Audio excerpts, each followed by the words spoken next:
Hello there. Was out today and couldn't resist this little boy. Again, I've had it loads of times and read it a few times, but because I've got new bookshelves, so I want all the old titles that I always enjoy and like. And among one of them is George Orwell's 1984. I acquired Animal Farm the other day. I particularly like Animal Farm and 1984 because for me, I've read a lot of George Orwell books.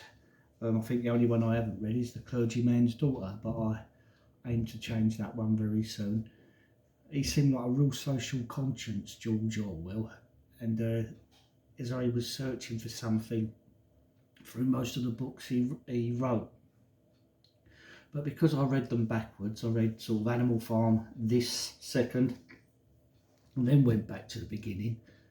So I see him in a different light, in a changing way, as though he was searching for something at first from Burmese days, down and out in London and Paris, the road to Wigan Pier, and then homage to Catalonia, because a lot of these are sort of biographical accounts of when he was going around studying things himself as a journalist, living down and out in London and Paris when he wrote those books.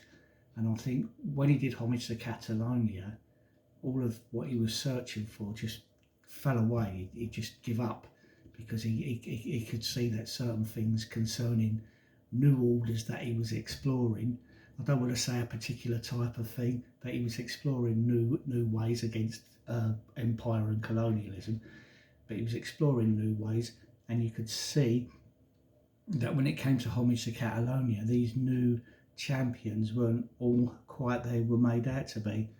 And here, Animal Farm is a sort of a overall spoiler for what, for a new order then becoming corrupt and just like the old order that's been replaced.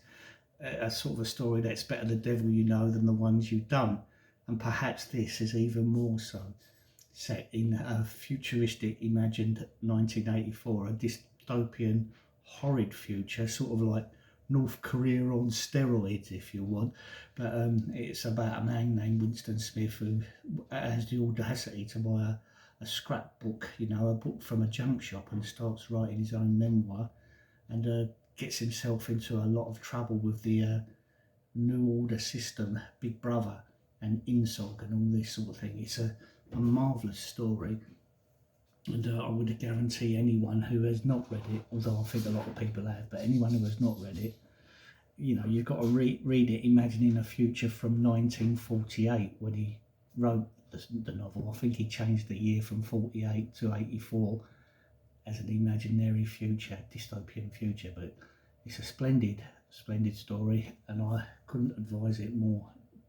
Brilliant piece of work. It's really morose and depressing in many ways, but it's horrid. It's horrid, morose and depressing, but it's brilliant. It's just compelling and brilliant at the same time. So someone that can take you into this really horrible, dilapidated, rundown place where nothing works except the government systems, just like North Korea, really. It's something like that, where life is just so depressing, yet you've got to read on, you've got to see it through, you've got to try and imagine what people are going through. This guy Winston Smith and this secret lover named Julia that he's found, and they both know that they're on borrowed time because what they're doing is highly illegal. And it's a terrific story. Lots of real deep social themes in it, and you can see that I think the author George Orwell had given up on his search for a replacement to the disgruntled way he felt about what the world he was living in at the time. Better the devil you know than the one you don't. But this is a great story. Give it a go if you've never read it. 1984 by George Orwell. All the best and good luck.